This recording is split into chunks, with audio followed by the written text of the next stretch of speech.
ನಮಸ್ಕಾರ. ರಿವ್ಯೂ ಚಾನೆಲ್ಗೆ ಸ್ವಾಗತ. ನಾನು ಸೌಖ್ಯ ಗಾಂವ್ಕರ್. ಸಿದ್ದರಾಮಯ್ಯ ಸರ್ಕಾರಕ್ಕೆ ಪ್ರಭಾವಿ ಮಂತ್ರಿ ರಾಜೀನಾಮೆ ಶಾಕ್. ಯಾವ ರೀತಿ ಸಿಡಿದೆದ್ದಿದ್ದಾರೆ ಹಾಗಾದ್ರೆ ಮಿನಿಸ್ಟರ್? ಕೈಗಿದು ಅರಗಿಸಿಕೊಳ್ಳಲಾರದ ತುತ್ತಾಗಿದೆ. ಮತ್ತೊಂದು ಕಡೆ ಬಿಜೆಪಿಯಿಂದ ಬಿಗ್ ಆಪರೇಷನ್, ಕೈಯಿಂದ ಕಮಲದತ್ತ ಹೆಜ್ಜೆ ಇಟ್ಟವರು ಎಷ್ಟು ಜನ?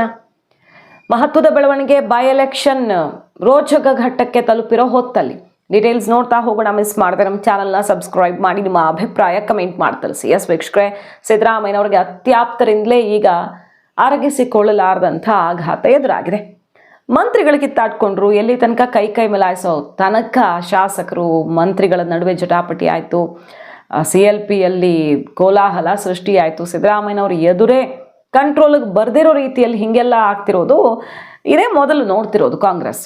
ಯಾಕಂದರೆ ಸಿದ್ದರಾಮಯ್ಯನವ್ರ ಕಣ್ಣು ದೊಡ್ಡದಾಗಿ ಬಿಟ್ರೇನೆ ಹೆದರ್ಕೊಂಡು ಕೂತ್ಕೋತಿದ್ರು. ಈಗ ಈ ರೀತಿ ಹೈಕಮಾಂಡೇ ಬರಬೇಕಾಗಿ ಬಂದಿದೆ. ಹೈಕಮಾಂಡ್ ಅನಿವಾರ್ಯವಾಗಿ ಮಧ್ಯಪ್ರವೇಶ ಮಾಡಿ ಈಗ ಸಿದ್ದರಾಮಯ್ಯನವ್ರ ಮಾತು ಕೇಳದ ಮಟ್ಟಿಗೆ ಕಂಟ್ರೋಲ್ ತಪ್ಪುತ್ತಾ ಅನ್ನೋ ಥರ ಬೆಳವಣಿಗೆಗಳಾಗ್ತಿದ್ದಾವೆ. ಬೈ ಎಲೆಕ್ಷನ್ ಟಿಕೆಟ್ ವಿಚಾರದಲ್ಲಂತೂ ಯಾವ ಕಾರಣಕ್ಕೂ ಬಗೆಹರಿಯೋ ಥರನೇ ಕಾಣಿಸ್ತಿಲ್ಲ. ಇವತ್ತು ಟಿಕೆಟ್ ಘೋಷಣೆ ಮಾಡೋದು ಸ್ವಲ್ಪ ಕಷ್ಟನೇ. ಭಾನುವಾರ ಘೋಷಣೆ ಆಗಬಹುದು ಅಂತ ಹೇಳಲಾಗ್ತಿದೆ. ಇವತ್ತು ಇಲ್ಲ ನಾಳೆ, ಮ್ಯಾಕ್ಸಿಮಮ್ ಅನಿವಾರ್ಯ ನಾಳೆ ಮಾಡಲೇಬೇಕು. ಈ ಹೊತ್ತಲ್ಲಿ ನೋಡಿ, ಜಮೀರ್ ಅಹಮದ್ ಖಾನ್ ಅವರು ರಾಜೀನಾಮೆಯ ಒಂದು ಅತಿ ದೊಡ್ಡ ಆಘಾತ ಕೊಟ್ಟಿದ್ದಾರೆ ಹೈಕಮಾಂಡ್ಗೆ ಮತ್ತು ಸಿದ್ದರಾಮಯ್ಯನವ್ರಿಗೆ.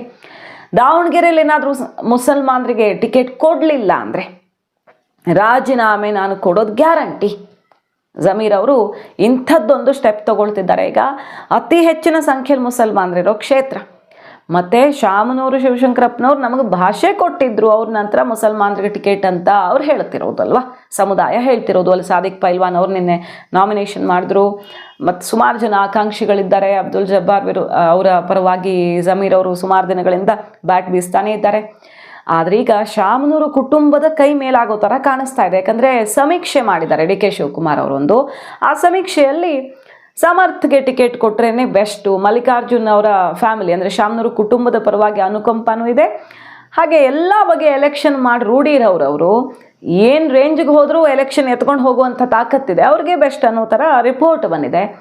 ಹಾಗಾಗಿ ಈಗ ಅಲ್ಲಿ ಮುಸಲ್ಮಾನ್ ಸಮುದಾಯದವರು ಸಿಡ್ದೆದ್ದಿದ್ದಾರೆ. ಅದು ಹೆಂಗೆ ನಿಲ್ಲಿಸ್ತೀರಾ ನೋಡೇ ಬಿಡ್ತೀವಿ, 50,000ದಿಂದ ಸೋಲಿಸ್ತೀವಿ ಸಮರ್ಥನ ಅಂತ ಶಪಥಗೈದಿದ್ದಾರೆ. ಯಾವ ಕಾರಣಕ್ಕೂ ಓಟ್ ಹಾಕಲ್ಲ ಅಂತೆಲ್ಲ ಶಪಥ ಮಾಡಿದ್ದಾರೆ ದೊಡ್ಡ ಸಂಖ್ಯೆಯಲ್ಲೇನೆ. ಸೊ ಈಗ ರಿಪೋರ್ಟ್ ಹೇಳ್ತಿರೋದು ಮತ್ತು ಹೈಕಮಾಂಡ್ ಯಾಕೋ ಒಂದು ಕಡೆ ವಾಲ್ತಿರೋ ಥರ ಕಾಣಿಸ್ತಿರೋದ್ರಿಂದ ಶಾಮನೂರು ಕುಟುಂಬಕ್ಕೂ ಹೈಕಮಾಂಡ್ಗೂ ತುಂಬ ಒಳ್ಳೆ ನಂಟಿದೆ. ಅದು ತುಂಬ ವರ್ಷಗಳ ನಂಟು. ಹಾಗಾಗಿ ಈ ಹೊತ್ತಲ್ಲಿ ಕೈ ಬಿಟ್ಟರೆ ಆಗಲ್ಲ ಅಂತ ಯೋಚನೆ ಶುರು ಆಗ್ತಿದ್ದಂಗೆ ಈಗ ಜಮೀರ್ ಅಹಮದ್ ಅವರು ಸಿಡ್ದೆದ್ದಿದ್ದಾರೆ. ರಾಜೀನಾಮೆ ಕೊಡ್ತೀನಿ ನಾನು, ಮುಸಲ್ಮಾನರಿಗೆ ಟಿಕೆಟ್ ಸಿಗದೆ ಹೋದರೆ ಡೌಟೇ ಇಟ್ಕೊಳ್ಬೇಡಿ ಅಂತ. ಹೈಕಮಾಂಡ್ಗೆ ಈಗ ಟೆನ್ಷನ್ ಆಗ್ತಿದೆ. ಈ ಬೆಳವಣಿಗೆ ನೋಡಿದ್ರೆ ಜಮೀರ್ ಅವರು ಇಂತಹ ಸ್ಟೆಪ್ ತಗೊಂಡ್ರೆ ಏನು ಕಥೆ? ಮೊದಲೇ ಕುರ್ಚಿ ಫೈಟ್ ನಡೀತಿರೋ ಹೊತ್ತು. ಎಲ್ಲರ ಅಭಿಪ್ರಾಯ ಕೇಳಿದ್ದೀವಿ. ಈಗ ನಾನು ಚೀಫ್ ಮಿನಿಸ್ಟ್ರು, ನಮ್ಮ ಜನರಲ್ ಸೆಕ್ರೆಟರಿ ಈಗ ಮೀಟಿಂಗ್ ಮಾಡ್ತಾ ಇದ್ದೀವಿ. ಈಗ ಹೋಗ್ತಾ ಇದ್ದೀನಿ ನಾನು ಅದಕ್ಕೆ. ಸೊ ಲಿಸ್ಟ್ನ ಡೆಲ್ಲಿ ಕಳಿಸ್ಕೊಡ್ತೀವಿ. ನಮ್ಮ ಅಭಿಪ್ರಾಯ ತಿಳಿಸ್ತೀವಿ. ಎಲ್ಲರ ಅಭಿಪ್ರಾಯನ ತೆಗೆದುಕೊಂಡಿದ್ದೀವಿ. ಎಲ್ಲರೂ ಕೂಡ ಒಮ್ಮತದಿಂದ ಯಾರೇ ಪಾರ್ಟಿ ಕೊಟ್ಟರು ಎಲ್ಲರೂ ಸೇರಿ ಒಗ್ಗಟ್ಟಿನಿಂದ ಕೆಲಸ ಮಾಡ್ತೀವಿ ಅಂತ ಹೇಳಿದ್ದಾರೆ. ಮಲ್ಲಿಕಾರ್ಜುನ್ ಕೂಡ ಅವರ ಇದಕ್ಕೋಸ್ಕರ ನಾನು ಹಾಕಿದ್ದೀನಿ, ಟೈಮು ಚೆನ್ನಾಗಿತ್ತು ಅಂತ ಹಾಕಿದ್ದೀನಿ. ಪಾರ್ಟಿ ಹೇಳಿದ್ರೆ ನಾನು ಬೇಕಾದ್ರೆ ವಿಡ್ರಾ ಮಾಡೋಕ್ಕೆ ರೆಡಿ ಇದ್ದೀನಿ, ಯಾವಾಗ ಹೇಳ್ತಾರೆ ವಿಡ್ರಾ ಮಾಡ್ತೀನಿ, ಪಾರ್ಟಿ ಹೇಳ್ದಂಗೆ ಕೆಲಸ ಮಾಡ್ತೀನಿ ಅಂತ ಮಲ್ಲಿಕಾರ್ಜುನ ಹೇಳಿದ್ದಾರೆ. ಮತ್ತು ಮೈನಾರಿಟಿ ಲೀಡರ್ಸ್ ಕೂಡ ಅವರು ಎಲ್ಲ ಪಾರ್ಟಿಗೋಸ್ಕರ ನಾವೆಲ್ಲ ಒಗ್ಗಟ್ಟಿನಿಂದ ಪಾರ್ಟಿ ಏನು ಕೇಳ್ತೀವಿ ಅಂತ ಅವರು ಕೂಡ ಎಲ್ಲರೂ ಹೇಳಿದ್ದಾರೆ. ಪಾರ್ಟಿ ನಮಗೆ ಭಾಳ ಮುಖ್ಯ ಅಂತ. ಸೊ ಒಮ್ಮತ ಮೂಡಿದೆ. ನಮ್ಮ ಅಭಿಪ್ರಾಯನ ತಿಳಿಸ್ತೀವಿ. ಯಾವತ್ತು ಸರ್? ನಾಳೆ ನಾಳಿದ್ರಲ್ಲ ಅನೌನ್ಸ್ ಆಗ್ಬೋದಾ? ಹೇಗೆ? ಖಂಡಿತ ಇವತ್ತೇ ತೀರ್ಮಾನ ಮಾಡಿ ಡೆಲ್ಲಿ ಕಳಿಸ್ತೀವಿ. ಅಲ್ಲಿ ಸಿ ಕೂತ್ಕೋಬೇಕು. CM ಕುರ್ಚಿ ಫೈಟು ಬೀದಿಗೆ ಬಂದು ಬಿದ್ದಿರೋ ಹೊತ್ತು ಈಗ ಮಿನಿಸ್ಟರ್ಗಳು ಈ ಥರ ಸಿಡ್ದೆದ್ದು ಬಿಟ್ರೆ ಪಕ್ಷದ ವಿರುದ್ಧ ಏನು ಕಥೆ ಅನ್ನುವ ಆತಂಕದಲ್ಲಿ ಹೈಕಮಾಂಡ್ ಇದೆ. ಆದರೆ ಹಾಗಂತ ಅವ್ರು ಹೇಳಿದ್ದಕ್ಕೆಲ್ಲ ಕುಣಿದು ಏನೋ ಮಾಡಿಬಿಡುವಂಥ ಪರಿಸ್ಥಿತಿಯೂ ಇಲ್ಲ. ಸುರ್ಜೇವಾಲಾ ಅವರೀಗ ಮೌನದಿಂದ ಇದೆಲ್ಲ ಗಮನಿಸ್ತಿದ್ದಾರೆ, ರಿಯಾಕ್ಟ್ ಮಾಡ್ತಿಲ್ಲ. ಜಮೀರ್ ಅವರ ಈ ಖಡಕ್ ನಿರ್ಧಾರಕ್ಕೆ ಯಾವುದೇ ಬಗೆಯಲ್ಲಿ ರಿಯಾಕ್ಟ್ ಮಾಡ್ತಿಲ್ಲ ಹೈಕಮಾಂಡ್. ಈಗ ನೋಡಿ, ಸಿಟ್ಟಿ ಯಾಕೆ ಸಮರ್ಥ್ ಅವರು ಅದು ಹೆಂಗೆ ನಾಮಿನೇಷನ್ ಮಾಡಿದ್ರು ಅಂತ ಕೇಳ್ತಿದ್ದಾರೆ ಸಮುದಾಯದವರು. ಇನ್ನೂ ಟಿಕೆಟ್ ಆಗಿಲ್ಲ, ಬಿ ಫಾರ್ಮ್ ಬರದೆ ಅವ್ರು ಹೆಂಗೆ ನಾಮಿನೇಷನ್ ಮಾಡಿದ್ರು? DK ಶಿವಕುಮಾರ್ ಅವ್ರು ಹೇಳ್ತಿದ್ದಾರೆ ಅವಶ್ಯಕತೆ ಬಿದ್ದರೆ ಅವ್ರು ವಾಪಸ್ ತಗೊಳ್ತಾರೆ ಅನ್ನೋ ಮಟ್ಟಿಗೆ ಅವ್ರು ಹೇಳ್ತಿದ್ದಾರೆ. ಡಿ ಕೆ ಶಿವಕುಮಾರ್ ಅವ್ರ ಸ್ಟೇಟ್ಮೆಂಟು ಮಲ್ಲಿಕಾರ್ಜುನ್ ಫ್ಯಾಮಿಲಿಯನ್ನು ಕೆಂಡವಾಗಿಸಿದೆ. ನಾವು ಯಾಕೆ ವಾಪಸ್ ತಗೊಳ್ಳೋಣ? ಎರಡೆರಡು ಹಾಕಿದ್ದಾರೆ ಅವರು. ಒಂದು ತಾಯಿ ಜೊತೆ ಪ್ರಭಾ ಮಲ್ಲಿಕಾರ್ಜುನ್ ಅವ್ರ ಜೊತೆ ಬೆಂಬಲಿಗರ ಜೊತೆಗೆ ಹೋಗಿ ಪಕ್ಷದಿಂದ ಕಾಂಗ್ರೆಸ್ನಿಂದ, ಇನ್ನೊಂದು ಪಕ್ಷೇತರವಾಗಿ ಎರಡೂ ಥರ ರೆಡಿ ಇದ್ದೀವಿ ನಾವು, ಕೊಟ್ಟರು ರೆಡಿ ಕೊಡದೇ ಇದ್ರು ರೆಡಿ, ಸ್ಪರ್ಧೆ ಮಾಡೋದು ಖಚಿತ ಅನ್ನೋ ಸಂದೇಶವನ್ನು ಎಸ್ ಮಲ್ಲಿಕಾರ್ಜುನ ಆ್ಯಂಡ್ ಫ್ಯಾಮಿಲಿನೂ ರವಾನಿಸಿದ್ದಾಗಿದೆ. ಕೊಟ್ಟೇ ಬಿಟ್ಟಿದ್ದಾರೆ ಮೆಸೇಜನ್ನು. ಈಗ ಅವಶ್ಯಕತೆ ಬಿದ್ದರೆ ವಾಪಸ್ ತಗೊಳ್ಳೋಕ್ಕೆ ಅವ್ರು ರೆಡಿ ಇದ್ದಾರೆ ಅನ್ನೋ ಥರ ಡಿ ಕೆ ಶಿವಕುಮಾರ್ ಅವರು ಮಾತಾಡಿದ್ರು ಒಪ್ಕೊಳ್ತಾರ? ಸಾದಿಕ್ ಪೈಲ್ವಾನ್ ಅವರು ಕೂಡ ನಿನ್ನೆ ಅದೇ ಥರ ನಾಮಿನೇಷನ್ ಫೈಲ್ ಮಾಡಿದ್ರು. ಅಲ್ಲಿ ಯಾವ ಥರ ಆಗ್ತಿದೆ ಅಂದರೆ, ನಾ ಬಿಡೆ ನೀ ಕೊಡೆ ಅನ್ನೋ ಮಟ್ಟಿಗೆ ಸಮರ ಸದೃಶವಾದಂಥ ಒಂದು ವಾತಾವರಣ ದಾವಣಗೆರೆಯಲ್ಲಿ ಕಾಂಗ್ರೆಸ್ಸಲ್ಲಿ ಸೃಷ್ಟಿಯಾಗಿರೋದು. ಇದನ್ನು ಎಂಜಾಯ್ ಮಾಡ್ತಿದೆ ಬಿ ಜೆ ಪಿಯಲ್ಲೇನಿಲ್ಲ ಅಂತಲ್ಲ, ಬಿ ಜೆ ಪಿಯಲ್ಲಿ ಮಾತಾಡ್ತಿಲ್ಲ, ಬಟ್ ಒಳ ಏಟು ಹೆಂಗೆ ಬೇಕಾದರೂ ಬೀಳ್ಬಹುದು. ಯಾರಿಗೆ? ಶ್ರೀನಿವಾಸ್ ದಾಸ್ ಕರಿಯಪ್ಪ ಅವ್ರಿಗೆ ಹೇಳೋಕ್ಕಾಗಲ್ಲ ಯಾರು ಕೈ ಕೊಡ್ತಾರೆ ಯಾರು ಕೈ ಹಿಡಿತಾರೆ ಅಂತ.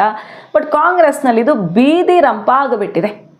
ಈಗ ಜಮೀರ್ ಅವರು ಕೊಟ್ಟಿರೋ ಎಚ್ಚರಿಕೆಯಿಂದ ಕೈಕಮಾಂಡ್ ನಿಜಕ್ಕೂ ಶೇಕ್ ಆಗುತ್ತಾ? ತೀರ್ಮಾನ ಮಾಡಲೇಬೇಕು 24 ಗಂಟೆಗಳ ಒಳಗಡೆ. ಅಂಥ ಸಂದಿಗ್ಧ ಪರಿಸ್ಥಿತಿ, ಯಾವುದೋ ಒಂದು ಘೋಷಣೆ ಮಾಡ್ತಾರೆ, ಆದರೆ ಅದರ ಪರಿಣಾಮ ಎಷ್ಟು ಕಾಸ್ಟ್ಲಿ ಆಗುತ್ತೆ ನೋಡಬೇಕು.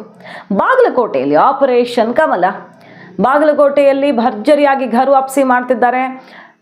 BJP ಬಿಟ್ಟು ಹೋದವರು, ಅಸಮಾಧಾನಿತರು, ಸುಮಾರು ಜನ ಎಲ್ಲ ಆ ಕಡೆ ಬೇರೆ ಬೇರೆ ಕಡೆ ಪಕ್ಷಗಳಿಗೆ ಮುಖ ಮಾಡಿದ್ದವ್ರು ಏನಿದ್ರಲ್ಲ ಅವರನ್ನೆಲ್ಲ ಈಗ ಚರಂತಿ ಮಠ ಅವರು ವಿಶೇಷವಾಗಿ ಪ್ರಮುಖ ನಾಯಕರಿಗೆ ಜವಾಬ್ದಾರಿ ಕೊಡಲಾಗಿದೆ. ಯಾರು ಗೋವಿಂದ ಕಾರಜೋಳ ಅವರು ಇನ್ನಿತರ ಪ್ರಮುಖ ನಾಯಕರಿಗೆ ಈ ಟಾಸ್ಕ್ ಕೊಟ್ಟಿದ್ದಾರೆ. ಹೋದವ್ರನ್ನೆಲ್ಲ ವಾಪಸ್ ಕರ್ಕೊಂಡು ಬರ್ತಿದ್ದಾರೆ. ದೊಡ್ಡ ಸಂಖ್ಯೆಯಲ್ಲಿ, ನೂರಾರು ಸಂಖ್ಯೆಯಲ್ಲಿ ಪ್ರಮುಖ ನಾಯಕರು, ಲೋಕಲ್ ಆಗಿ ಪ್ರಭಾವ ಇರುವಂತಹ ನಾಯಕರನ್ನ BJP ಕರ್ಕೊಳ್ತಿದೆ. ಕಾಂಗ್ರೆಸ್ಗೆ ಇದು ಅರಗಿಸಿಕೊಳ್ಳಲಾರದು ತುತ್ತಾಗಿದೆ. ಒಂದ್ ಕಡೆ ಮೇಟಿ ಕುಟುಂಬದ ಒಳಗಡೆ ಜಟಾಪಟಿ. KPCC ಸರ್ವೆಯಲ್ಲಿ ಮೇಟಿ ಮಕ್ಕಳಿಗೆ ಕೊಡಬೇಕು, ಅದರಲ್ಲಿ ಸ್ವಲ್ಪ ಮಲ್ಲಿಕಾರ್ಜುನ್ ಅವ್ರ ಪರ ಜಾಸ್ತಿ ಇದೆ ಅನ್ನೋ ಥರ ಬಂದಿದೆ. ಯಾರು ಒಪ್ಕೊಳ್ತಿಲ್ಲ. ಸಿದ್ದರಾಮಯ್ಯನವರ ಮಾತನ್ನ ಮೇಟಿ ಪುತ್ರಿ ಸುತಾರಾಮ್ ಒಪ್ಪೋಕ್ ರೆಡಿ ಇಲ್ಲ. ಅವರ ಎದುರೇ ಬಿಗ್ ಕೌಂಟರ್ ಕೊಟ್ಟು ಸೆಡ್ ಹೊಡೆದ್ರು. ಸಿದ್ದರಾಮಯ್ಯನವ್ರಿಗೆ ಮೇಟಿ ಫ್ಯಾಮಿಲಿ ಸಮಾಧಾನ ಮಾಡೋಕೆ ಆಗ್ತಾನೇ ಇಲ್ಲ. ಅಲ್ಲೂ ಕೂಡ ಫೇಲ್ ಆಗಿದೆ ಪಕ್ಷ, ಸಂಧಾನ ಮಾಡಿ ಯಶಸ್ವಿ ಆಗ್ತಾನೇ ಇಲ್ಲ. ಹಾಗಾಗಿ ಅಲ್ಲೂ ಸಂಕಷ್ಟ, ಅದರ ನಡುವೆ ಆಪರೇಷನ್ನು. ವಿಧಾನಸಭೆ ಉಪಚುನಾವಣೆಯಲ್ಲಿ ನಾವು ನಮ್ಮ ಎಲ್ಲ ಪಕ್ಷದ ಕಾರ್ಯಕರ್ತರು, ಕೆಲವರು ಯಾವುದ್ಯಾವುದೋ ಕಾರಣಗಳಿಗಾಗಿ ಮನಸ್ತಾಪ ಮಾಡಿಕೊಂಡು ಮನೆಯಲ್ಲಿರ್ತಕ್ಕಂಥವ್ರಿಗೆ ಮತ್ತು ನಿಷ್ಕ್ರಿಯ ಆಗಿರ್ತಕ್ಕಂಥವ್ರಿಗೆ ಎಲ್ಲರಿಗೂ ನಾನು ಕೈ ಮುಗಿದು ಪ್ರಾರ್ಥನೆ ಮಾಡ್ತೇನೆ. ಎಲ್ಲರೂ ಪಕ್ಷದ ಜೊತೆಯಲ್ಲಿರಬೇಕು, ಪಕ್ಷಕ್ಕಾಗಿ ತಾವು ದುಡಿಬೇಕು. ಯಾರಿಗೆ ಕೊಟ್ಟರು ತಿರುಗಿ ಹೇಳ್ತಾರೆ ಅನ್ನುವಂಥದ್ದು ಸ್ಪಷ್ಟವಾಗಿ ಕಾಣಿಸ್ತಿದೆ. ದಾವಣಗೆರೆಯಲ್ಲಂತೂ ನೆಕ್ಸ್ಟ್ ಲೆವೆಲ್ಗೆ ಹೋಗ್ಬಿಟ್ಟಿದೆ. ಕೈಗಿದು ನಿಜಕ್ಕೂ ಆಡಳಿತ ಪಕ್ಷಕ್ಕೆ ಪೂರಕವಾಗಿರುತ್ತೆ ಬೈ ಎಲೆಕ್ಷನ್ ಅಂದರೆ. ಆದರೆ ಇದು ಉಲ್ಟಾ ಹೊಡೆಯೋ ಥರ ವಾತಾವರಣ ಸೃಷ್ಟಿಯಾಗ್ತಾ ಇದೆ. BJP ಇದನ್ನು ಎನ್ಕ್ಯಾಶ್ ಮಾಡಿಕೊಂಡು ಗೆಲ್ಲುವಲ್ಲಿ ಯಶಸ್ವಿ ಆಗುತ್ತಾ? ಕಾದ್ ನೋಡಬೇಕು. ಮಾಹಿತಿ ಇಷ್ಟ ಆಗಿದ್ರೆ ಮಿಸ್ ಮಾಡಿದ್ರೆ ನಮ್ಮ ಚಾನಲ್ನ ಸಬ್ಸ್ಕ್ರೈಬ್ ಮಾಡಿ. ನಿಮ್ಮ ಅಭಿಪ್ರಾಯ ಕಮೆಂಟ್ ಮಾಡಿ ತಿಳಿಸಿ. Thank you.